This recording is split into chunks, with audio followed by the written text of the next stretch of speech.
Hello friend, this is Rani Sharma. Today we are going to discuss about English pedagogy. जैसा कि आप सभी जानते हैं कि सीटेट एग्ज़ाम में मिनिमम 90 मार्क्स की मिनिमम क्या कहें 90 मार्क्स की पेडागोजी आती ही आती है, क्योंकि 30 नंबर का जो फर्स्ट पेडागोजी का ही सेक्शन होता है। एंड देन इंग्लिश में, हिंदी में, मैथ में, इनमें भी 15-15 नंबर की कभी आ जाती है, तो कभी या 5 या 10 नंबर की तो आ ही जाती है। लेकिन कभी कभी पूरा 90 मार्क्स का पेपर आप देखिएगा, 150 में से 90 मार्क्स की आपको पेडागोजी ही मिलेगी। क्यों? क्योंकि पढ़ाना कैसे है ये चीज़ हर सब्जेक्ट के लिए ज़रूरी है। इंग्लिश कैसे पढ़ाएं, मैथ कैसे पढ़ाएं, हिंदी कैसे पढ़ाएं और बच्चों को कैसे समझें। पेडागोजी में क्या है, बच्चों को समझना, उनकी प्रॉब्लम्स दूर करना, उनको पढ़ने में हेल्प करना, कैसे वो अच्छे से सीख सकें। इसलिए तो आज इंग्लिश पेडागोजी का जो फर्स्ट पार्ट है उसमें हम लैंग्वेज स्किल पढ़ेंगे। ये लैंग्वेज स्किल आपकी न सिर्फ इंग्लिश में बल्कि हिंदी में भी काम आएंगी। तो वीडियो आप लोगों को पसंद आ रहे हों तो प्लीज़ लाइक कर सकते हैं, अपने फ्रेंडों के साथ शेयर कर सकते हैं, और चैनल अभी तक सब्सक्राइब नहीं किया है तो कर सकते हैं, और आगे इसी तरह की वीडियो देखने के लिए बेल आइकन प्रेस कर सकते हैं ताकि आपको समय समय पर नोटिफिकेशन मिलता रहे। तो हम शुरू करते हैं। लैंग्वेज स्किल, लैंग्वेज स्किल्स मतलब भाषा कौशल। तो ये 4 होते हैं। It means the development of 4 basic skills.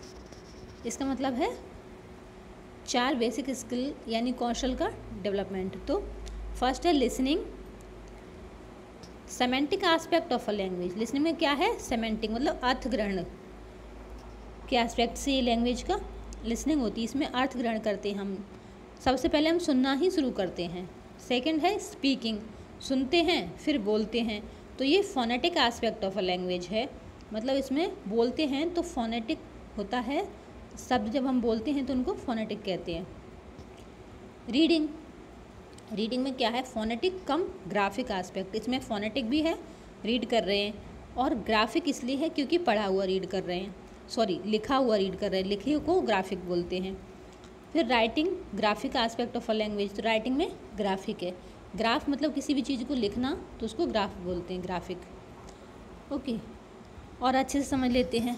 अब एक चीज़ और एग्ज़ाम के पर्सपेक्टिव से देख लेंगे। जैसे उसमें पूछा जाता है कि लिसनिंग या वो रिसेप्टिव स्किल्स कौन सी हैं। तो ये रिसेप्टिव का मतलब होता है जो हम रिसीव करते हैं। तो रिसीव हम किस चीज़ में करते हैं, रिसीव हम लिसनिंग में कर रहे हैं, सुन ही तो रहे हैं, सुनना भी रिसीव करना होता है। फिर रीडिंग, रीडिंग में भी हम रिसीव कर रहे हैं क्योंकि सुन रहे हैं। तो ये दोनों हैं वो रिसेप्टिव स्किल हैं। फिर नेक्स्ट दूसरी कौन सी है, प्रोडक्टिव स्किल।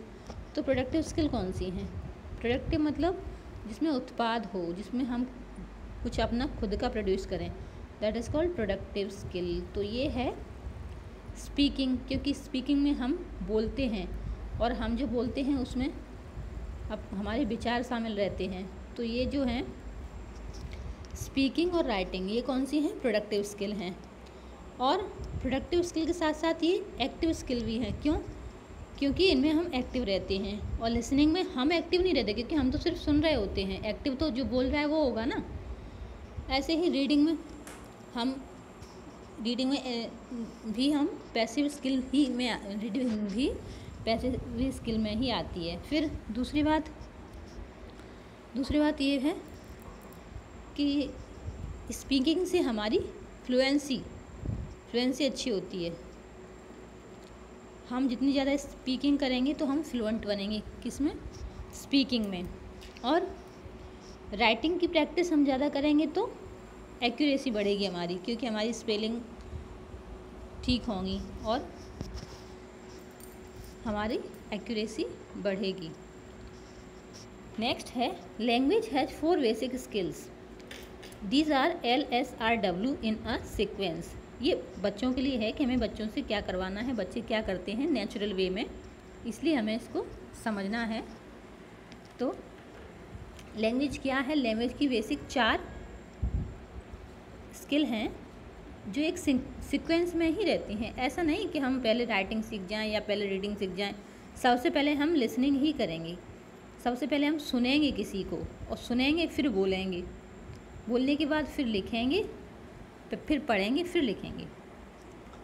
तो the development of skills must be in sequential order and in a integrated manner, then only these can be best learned।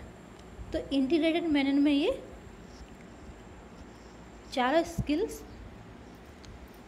Sequence में ही होनी चाहिए। इन्हें हम बदल नहीं सकते। हम सोचें कि पहले राइटिंग सिखा दें बच्चे को, तो ऐसा नहीं हो सकता है। पहले उसको रीडिंग ही सिखानी होगी। सबसे पहले लिसनिंग, फिर स्पीकिंग। लिसनिंग से स्पीकिंग आती है और रीडिंग से राइटिंग जुड़ी हुई हैं। जैसे listening and speaking are known as primary skills.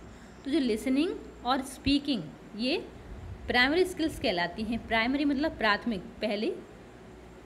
दस these must be developed first. क्यों? और इसलिए क्योंकि ये पहले डेवलप होती हैं। नेक्स्ट है speaking and writing are also known as reinforcement skills, thus they must be given equal importance.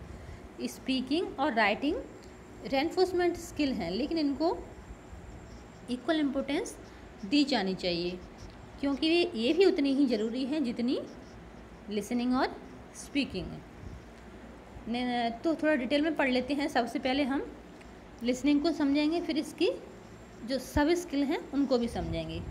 तो पहले लिसनिंग का क्या है? It is an aural input. Aural मतलब ये, हाँ, ओरल बोलने से नहीं, सुनने से रिलेटेड है। ऑडियो वाला ऑरल है ये। तो ये ऑरल ऑडियो वाला है।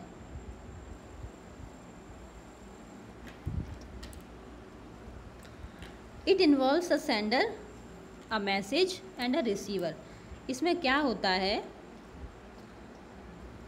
एक सेंडर होगा जो मैसेज पास करेगा, ठीक है। एक रिसीवर होगा जो मैसेज रिसीव करेगा। लिसनिंग में क्या होगा? किसी ने बोला, क्या बोला, और हमने रिसीव किया वो। ये क्या है? इसका एक पॉइंट है। फिर है speech, rhythm, pronunciation etcetera are learned by learning in appropriate models. तो लिसनिंग से हमारे अंदर क्या क्या क्वालिटीज़ आती हैं? स्पीच, रिदम मतलब हम सुनते हैं, जिस तरीके से लोग बोलते हैं उसी इंटोनेशन में, उसी तरह से हम भी बोलते हैं। प्रोनाउंसिएशन हमारा बेटर होता है, क्योंकि हम सही सुनेंगे तो वैसा ही बोलेंगे। इसीलिए चूँकि इंग्लिश है, मान लीजिए इंग्लिश हमारी मदर टंग तो है नहीं, इसलिए ज़्यादातर लोग इंग्लिश का प्रोनाउंसिएशन ठीक से नहीं कर पाते। कुछ लोग हिंदी का भी नहीं कर पाते हैं। उस पर उनका अपने गांव का, अपनी मातृभाषा का ही प्रभाव रहता है, तो इसलिए नहीं होता है। तो सबसे पहले ये चीज़ बहुत ज़रूरी है कि एक लैंग्वेज टीचर के लिए उसका प्रोनाउंसिएशन काफ़ी अच्छा होना चाहिए, क्योंकि बच्चे उससे पढ़ेंगे, सुनेंगे, वही वो भी सीखेंगे। बच्चों को तो पता नहीं है क्या सही प्रोनाउंसिएशन है, तो बच्चों को इसलिए टीचर को ध्यान रखना चाहिए कि वो अपना प्रोनाउंसिएशन ठीक रखे। और ये सारी चीज़ें लिसनिंग स्किल के अंदर आती हैं। नेक्स्ट है कोडिंग डिकोडिंग। ये कोडिंग डिकोडिंग क्या है? मान लीजिए वही सेम चीज़ है, किसी ने ये मैसेज लिखा किसी ने, ठीक है। ये डॉक्टर है, मान लीजिए ये डॉक्टर है, डॉक्टर ने अपना मेडिसिन लिखी और वो चाहता है कि ये इसी मेडिकल स्टोर से ली जाए। तो वो ऐसी भाषा लिखेगा जो सिर्फ उसी मेडिकल स्टोर वाले की समझ में आए, अदर किसी के में ना आए। वो कोड करेगा और वो डिकोड करेगा। कौन? मेडिकल वाला। तो इस तरह से ये होती है कोडिंग डिकोडिंग। फिर है bottom up approach. Bottom up approach का मतलब होता है कि हम सबसे पहले सबसे छोटी इकाई से शुरू करते हैं। भाषा की जो सबसे छोटी इकाई होती है, जैसे अल्फ़ाबेट, ठीक है। सबसे पहले हम अल्फ़ाबेट सीखेंगे, उसके बाद वर्ड सीखेंगे, फिर सेंटेंस सीखेंगे, फिर पैराग्राफ, फिर स्टोरी बनाएंगे। मतलब क्या है, बॉटम अप, नीचे से कोई चीज़ ऊपर जा रही है। सबसे पहले अल्फ़ाबेट, फिर वर्ड, फिर सेंटेंस, फिर पैराग्राफ और फिर स्टोरी। तो ये बॉटम अप अप्रोच कहलाती है। नेक्स्ट है टॉप डाउन, ये उसकी उल्टी है। बॉटम अप में सबसे पहले आपको अल्फ़ाबेट से वर्ड्स पे, वर्ड से सेंटेंस पे, सेंटेंस से पैराग्राफ और पैराग्राफ से स्टोरी पे जाना होता है। लेकिन इसमें क्या है, आपको स्टोरी के बारे में सारा नॉलेज है, आपको स्टोरी के बारे में सारा नॉलेज है, फिर आप उसको छोटे छोटे टुकड़ों में बांट रहे हैं, फिर आप उसको पैराग्राफ, फिर सेंटेंस, फिर वर्ड, छोटे छोटे, मतलब उसकी सबसे छोटी इकाई पर जा रहे हैं, ऊपर से नीचे। That is called top down approach. फिर नेक्स्ट है स्पीकिंग स्किल्स। स्पीकिंग स्किल मतलब बोलने का कौशल। तो इट इज़ अ प्रोडक्टिव और expressive skill in oral mode. मतलब ये स्पीकिंग है जिसमें हम बोल रहे हैं, तो ये प्रोडक्टिव और एक्सप्रेसिव, क्योंकि इसमें हम कुछ प्रोडक्ट करते हैं, बोलते हैं। तो अब जैसे मैं वीडियो बना रही हूँ तो प्रोडक्ट कर रही हूँ, बना रही हूँ, अपने विचार एक्सप्रेस कर रही हूँ, तो इसलिए एक्सप्रेसिव स्किल है। और आपके लिए इंटेंसिव होगी क्योंकि आप सुन रहे हो। It is fundamental of human communication in daily lifes. तो ये ह्यूमन कम्युनिकेशन डेली लाइफ में का फंडामेंटल है डेली लाइफ के लिए। फिर नेक्स्ट है स्पीकिंग सिचुएशंस। अब सिचुएशन कैसी कैसी होती हैं, तो ये है, सबसे पहले है इंटरेक्टिव। इंटरेक्टिव में क्या होता है, इसमें टू वे, मतलब दो लोगों के बीच में कोई बात हो रही होती है आमने सामने, ठीक है, तो उसको कहेंगे इंटरेक्टिव। दो लोग इंटरेक्ट कर रहे हैं आपस में, ठीक है, तो ये क्या होगी, इंटरेक्टिव। फिर दूसरी है पार्शली इंटरेक्टिव। पार्शली में क्या होगा, जैसे लाइव क्लास चलती है, लाइव वीडियो चलता है, इसमें काफ़ी सारे लोग जुड़े होते हैं, तो उसमें क्या है, कुछ लोगों की आंसर दे दिया, कुछ का नहीं दे पाया, तो क्या हुआ, ये हुआ पार्शली इंटरेक्टिव। सभी लोगों के आंसर नहीं दे पा रहे हैं, लेकिन कुछ लोगों का दे पा रहे हैं। फिर है नॉन इंटरेक्टिव। नॉन इंटरेक्टिव में क्या होगा, नॉन इंटरेक्टिव में आपका टीवी आ जाएगा, जैसे आप वीडियो देख रहे हो या न्यूज़ सुन रहे हो, तो उसमें क्या करेंगे, उसमें सिर्फ आप सुन रहे हो ना, आप खुद तो किसी भी तरह से आप इंटरेक्ट नहीं कर रहे, ना तो पार्शली कर रहे हो ना डायरेक्टली कर रहे हो, तो ये सिर्फ आप सुन रहे हो, तो ये होगी non interactive speaking situation. Third है reading skill. It is a receptive skill in written form. तो रीडिंग भी क्या है, रिसेप्टिव। रीडिंग भी जब हम करते हैं तो उसमें भी हम रिसीव कर रहे होते हैं ना, हम रिसीव करते हैं, पढ़ते हैं तो हम रिसीव करते हैं, नॉलेज रिसीव करते हैं, इन्फॉर्मेशन रिसीव करते हैं, इसलिए इसको रिसेप्टिव स्किल कहते हैं। फिर है टाइप्स ऑफ रीडिंग। अब रीडिंग कितने प्रकार की होती है, किस किस प्रकार की रीडिंग होती है, तो सबसे पहले हम लेते हैं लाउड रीडिंग। लाउड रीडिंग में क्या होता है, क्लास में एक बच्चा बहुत ज़ोर ज़ोर से पढ़ता है और सारे बच्चे सुनते हैं। ये किस लिए सही है, इससे ना प्रोनाउंसिएशन सही होता है। सॉरी। फिर नेक्स्ट है साइलेंट रीडिंग। साइलेंट रीडिंग में क्या है, साइलेंट रीडिंग में हम चुपचाप से पढ़ते हैं, मन में पढ़ते हैं। जैसे कोई मैसेज है व्हाट्सएप पे, कहानी पढ़ रहे हैं, कोई स्टोरी पढ़ रहे हैं, कोई नॉवल पढ़ रहे हैं, तो वो थोड़ी ना हम चिल्ला के पढ़ते, वो तो आराम से शांति से लेट के पढ़ते हैं। इसमें क्या है, थोड़ा ज़्यादा कंटेंट कवर हो जाता है कम समय में, ठीक है। नेक्स्ट है इंटेंसिव रीडिंग। इंटेंसिव रीडिंग क्या होती है, इंटेंसिव रीडिंग वो होती है जिसमें हम समझ के पढ़ते हैं। मान लीजिए हमें टीचर ने कहा इससे आपको आंसर देने होंगे, तो उस चैप्टर को हम अच्छे से पढ़ेंगे, एक एक वर्ड समझ के पढ़ेंगे। क्यों, क्योंकि उसके हमें आंसर देने हैं, ठीक है। फिर है एक्सटेंसिव रीडिंग। एक्सटेंसिव रीडिंग क्या होती है? एक्सटेंसिव रीडिंग होती है ऐसे ही नॉवल, कहानी, स्टोरी, जिसमें हमें सिर्फ मोटा मोटा नॉलेज हो जाए कि इसमें क्या है, क्या था, उसके एक एक वर्ड की डिटेल जानने की ज़रूरत नहीं है। क्यों? क्योंकि उसका कोई हमें एग्ज़ाम तो देना नहीं है और ना ही किसी से कोई वो करना है। तो ये एक्सटेंसिव रीडिंग हो गई। ठीक है, यहाँ तक बात क्लियर है? कोई प्रॉब्लम हो तो आप पूछ सकते हैं। चलिए फिर आगे बढ़ते हैं।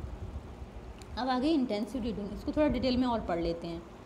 It means reading the text in parts of for details. For example, it is detailed study of the text. मान लीजिए फॉर एग्जाम्पल, जैसे पहले आपने देखा होगा मूवीज़ वगैरह में होता था कि प्रॉपर्टी पे साइन करा लिए बिना देखे, तो क्या ये वही है, उसमें ना आपको देख के एक एक डिटेल की कहीं कोई गलती ना कर दें हम। इसलिए इंटेंसिव रीडिंग उसी चीज़ में करते हैं जब हम कहीं किसी भी प्रकार की गलती ना हो जाए, बहुत अच्छे से एक एक वर्ड पढ़ते हैं, तो वो होती है intensive reading. It increase the active vocabulary, मतलब इसमें एक्टिव वोकेबलरी जो हम डेली यूज़ में काम आती है ज़्यादा से ज़्यादा, वो इंक्रीज़ होती है। फिर है it helps to understand each and every detail precisely. ये किस चीज़ में हेल्प करती है? हर प्रत्येक डिटेल में हर डिटेल को ये समझने में हेल्प करती है, क्योंकि इसको हम अच्छे से पढ़ते हैं, डिटेल में पढ़ते हैं।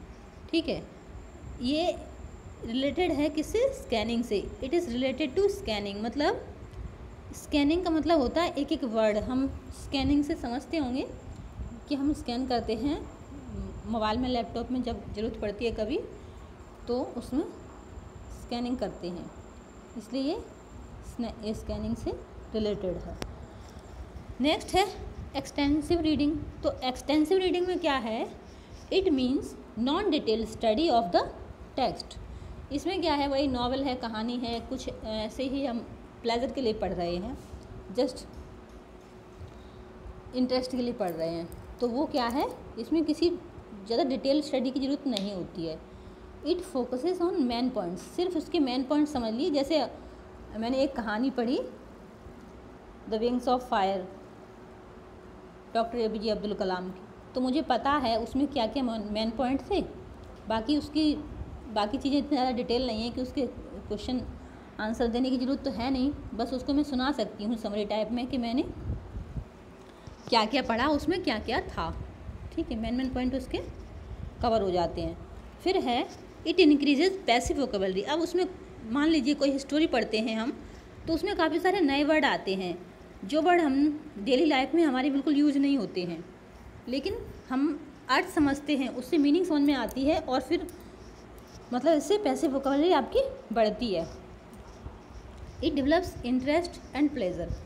ये इंटरेस्ट और प्लेजर डेवलप करता है, मतलब ऐसे आनंद के लिए पढ़ते हैं। कोई भी स्टोरी, कहानी पढ़ रहे हैं आराम से, तो उसको पढ़ने में बड़ा मज़ा आता है, उसमें काफ़ी अच्छे अच्छे वर्ड्स मिलते हैं, तो और भी अच्छा लगता है पढ़ने में। और वैसे भी कहते हैं कि बुक पढ़ने वाला एक ही जीवन में हज़ारों जीवन जी लेता है, जबकि जो नहीं पढ़ते हैं वो सिर्फ एक अपना ही जीवन जीते हैं। इसलिए पढ़ना बहुत ज़रूरी है। ऐसे मजाक कर रहे हैं, आपको मन है तो पढ़िए, नहीं तो ज़बरदस्ती, कोई प्रेशर नहीं है किसी पे। चलिए, it is related to skimming. ये स्किमिंग का मतलब होता है मक्खन मक्खन निकाल लेना। जैसे वही सेम चीज़ें हैं, एक ही चीज़ है, बस उसको बार बार अलग अलग तरीके से कहा जा रहा है। स्किमिंग से रिलेटेड है, मतलब मेन पॉइंट निकाल लिए, जो ज़रूरी मेन पॉइंट है वो बस निकाल लो, उससे रिलेटेड है स्किमिंग से। फिर अब सब स्किल्स ऑफ रीडिंग। अब रीडिंग की सब स्किल जान लेते हैं क्या क्या हैं। Number 1, preview. जैसे न्यूज़पेपर पढ़ लें, पहले हमने सारा ऐसे प्रीव्यू कर लिया क्या क्या न्यूज़ है उसमें। ठीक है, ऊपर से नज़र मार ली ऐसे ही, वो होती है प्रीव्यू। फिर है प्रिडिक्टिंग। ये सीटेट में क्वेश्चन आया हुआ है, काफ़ी बार आता है, तो आप इसको थोड़ा ध्यान रखना। कि सब स्किल ऑफ रीडिंग की क्या है ये प्रेडिक्टिव। इसका मतलब होता है प्रिडिक्ट करना। जैसे हम कोई कहानी पढ़ रहे हैं तो उसमें हम प्रिडिक्ट कर लें पहले से ही, पढ़ने पूरी ख़त्म करने से पहले ही हम सोच लें कि इसमें आगे क्या होने वाला है। ठीक है। फिर नेक्स्ट है स्किमिंग। स्किमिंग जिस्ट यानी मेन पॉइंट समझ लेना। फिर है स्कैनिंग। स्कैनिंग मतलब एक एक पॉइंट समझ के पढ़ना। ये स्ट्रेटजीज हैं पढ़ने की। ठीक है, कैसे पढ़ना है। नेक्स्ट है राइटिंग स्किल। राइटिंग स्किल में ये लास्ट है 4th नंबर का। It is a skill which enable to learner to brainstorm ideas, organise them, coherence, draft, edit and review his her work. तो राइटिंग स्किल में क्या है, ये वो स्किल है जो लर्नर को ब्रेनस्टॉर्म मतलब दिमाग को चलाने के लिए, अपने आइडियाज़ ऑर्गेनाइज करने के लिए, कोहेरेंस मतलब जैसे कोई भी चीज़ क्या कह सकते हैं, आपने कोई कहानी लिखी तो पढ़ने वाला उससे बांधे रखने वाली चीज़। और ड्राफ्ट बनाते हैं हम, जैसे हम ड्राफ्ट बनाते हैं कोई काम करने से पहले, ये चीज़ें सारी चीज़ें। ठीक है। और एडिट, अब मान लीजिए कोई हमने देखा, लिखा, लगा यहाँ पे थोड़ा और कुछ एडिट कर सकते हैं, तो वो एडिट और रिव्यू, ये सारी चीज़ें क्या हैं, राइटिंग स्किल की अंदर आती हैं। फिर नेक्स्ट ये ख़त्म हो गया, टॉपिक तो ख़त्म हो गया। अब कुछ क्वेश्चन कर लेते हैं ताकि हमें पता चल सके हमें कितना समझ आया। यदि समझ आया है तो आप इसके आंसर दे पाएंगे। ईमानदारी से बताना आपने कितना समझा और कितने आंसर आप दे पाए, क्योंकि मुझे कोई मतलब नहीं है, मतलब जैसे कि क्या आप सही बोलें या झूठ, फ़ायदा आपका ही है। जितना आप सही दे पाओगे, कर पाओगे, उतना अच्छा है, नहीं तो और समझ सकते हैं। तो फर्स्ट क्वेश्चन है which of the following skill are known as primary skill. तो आपको पता ही होगा कि प्राइमरी स्किल, यदि आपने वीडियो ठीक से देखा होगा, नहीं देखा है तो आप दोबारा देख सकते हैं। तो प्राइमरी स्किल्स क्या है, प्राइमरी स्किल्स क्या है। तो प्राइमरी स्किल फर्स्ट नंबर पे लिखा है लिसनिंग एंड स्पीकिंग। तो ये क्या है, प्राइमरी स्किल है। ठीक है, सुनना और बोलना ही तो है प्राइमरी स्किल में, और क्या है, आपने शुरू में समझ लिया। नेक्स्ट है under which activity do recognising sounds and deducing meaning from them come. अब किस एक्टिविटी के अंदर साउंड्स से हम मीनिंग समझ सकते हैं, तो कौन सी एक्टिविटी है जिसमें साउंड सुन के हम उसकी मीनिंग निकाल सकें। तो स्पीकिंग, लिसनिंग, रीडिंग या राइटिंग। तो साउंड किस में आएगा, साउंड किस में आएगा, आप बताइए, साउंड किस में हो सकता है। तो साउंड लिसनिंग में होगा ना, हम कोई चीज़ सुनेंगे उसी में तो आएगा साउंड। नेक्स्ट क्वेश्चन नंबर 3 है in order know the correct pronunciation of English words the learner should. तो इंग्लिश वर्ड का करेक्ट प्रोनाउंसिएशन के लिए लर्नर को क्या होना चाहिए, क्या आना चाहिए। Know how to write the words, know the spellings, meanings and how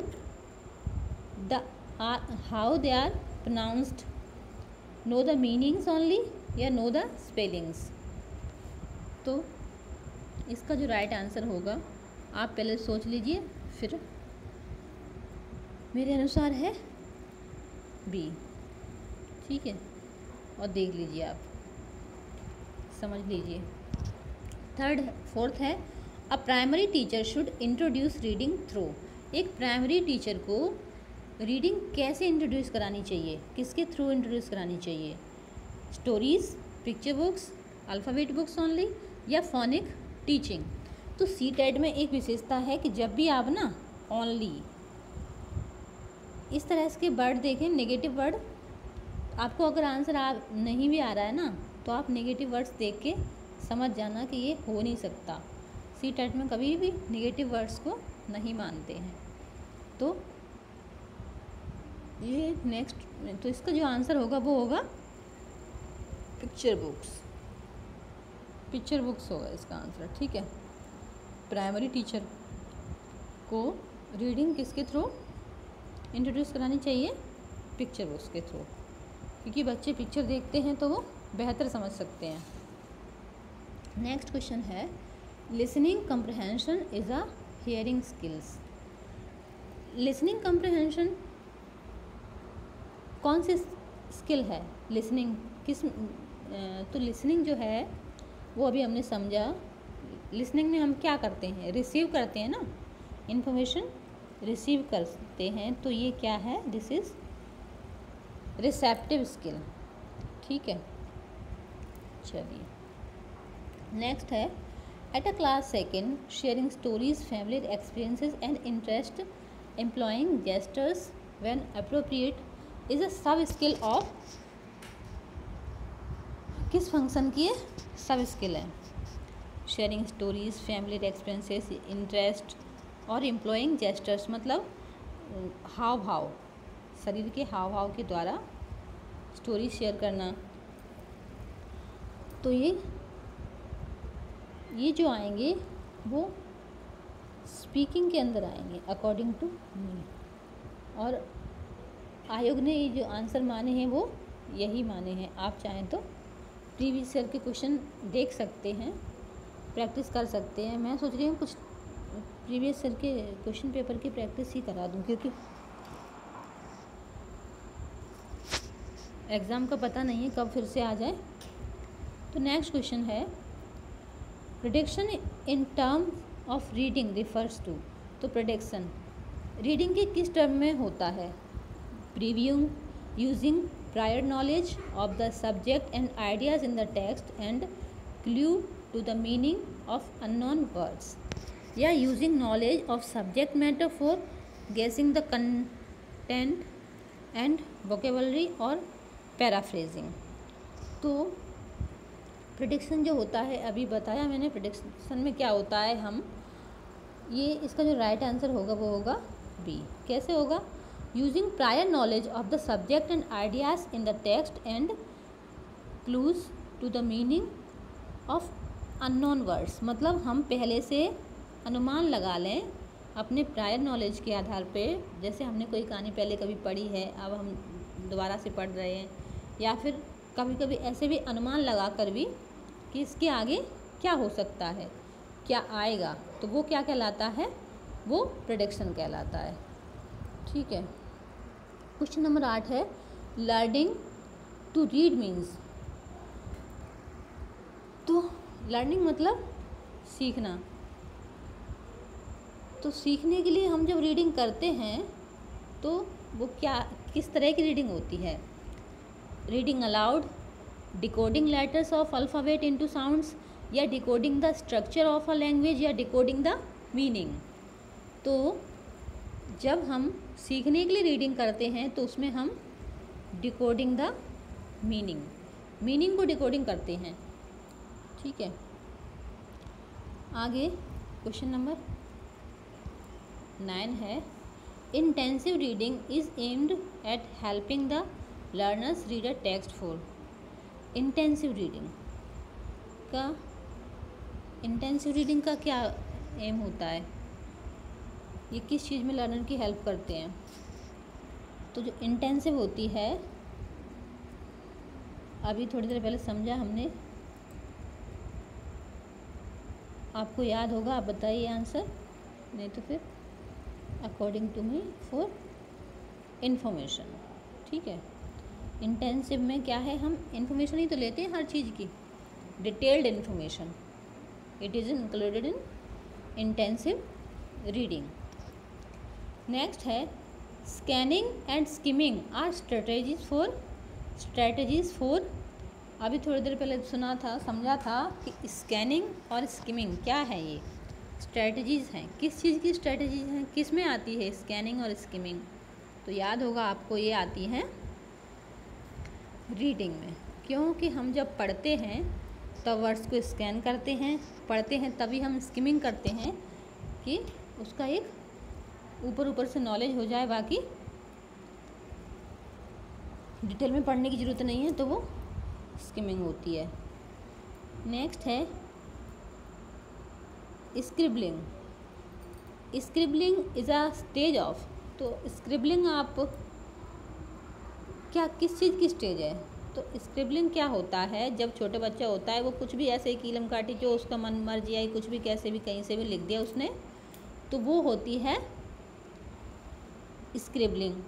तो ये किस स्टेज है? स्क्रिबलिंग कौन सी स्टेज है, किस स्टेज में आती है?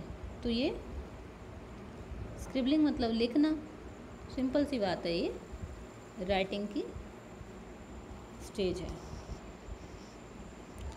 नेक्स्ट है question number 12। Scanning is a reading activity which helps the learners to from the text. तो scanning is a reading activity, scanning reading activity जो लर्नर्स की किस चीज़ में हेल्प करती है? ड्रॉ आउट इन्फॉर्मेशन, टेक्स्ट से किस चीज़ में इन्फॉर्मेशन करती है? ड्रॉ आउट इन्फॉर्मेशन, या develop competence in the linguistic item, या know the meaning of the words, या इनरिच द वोकेबलरी। तो ये जो होती है स्कैनिंग, स्कैनिंग एक एक वर्ड की इन्फॉर्मेशन हम निकालते हैं, तो ये इसका जो आंसर होगा वो होगा draw out information. Okay, next और भी बचे हैं क्या? चलो, कन्वेंशन ऑफ राइटिंग इंक्लूड्स। तो कन्वेंशन क्या है? राइटिंग में क्या इंक्लूड है? कन्वेंशन वो क्या चीज़ है? राइटिंग की कन्वेंशन क्या है? Story ideas, proper pronunciation, punctuation, या इमेजिनेशन, या गुड वोकेबलरी। तो ये जो कन्वेंशन है राइटिंग, वो है प्रॉपर पंक्चुएशन। प्रॉपर पंक्चुएशन मतलब प्रॉपर पंक्चुएशन यानी कहाँ फुल स्टॉप लगाना है, कहाँ कॉमा लगाना है, कहाँ क्वेश्चन मार्क, एक्सक्लेमेशन मार्क। तो ये सब क्या है? कन्वेंशन है जो राइटिंग में इंक्लूड होते हैं। ठीक है, नेक्स्ट तो खत्म हो गया क्वेश्चन। ठीक है, तो वीडियो देखने के लिए धन्यवाद, और अगर पसंद आ रहे हैं तो आप अपने फ्रेंड्स में शेयर कर सकते हैं, लाइक कर सकते हैं, सब्सक्राइब कर सकते हैं, और बेल आइकन प्रेस कर सकते हैं। और कोई सुझाव हो तो कमेंट बॉक्स में दे सकते हैं इम्प्रूवमेंट करने के लिए, और जो भी आपको ठीक लगे आप कमेंट बॉक्स में कमेंट कर सकते हैं। Okay, thank you so much.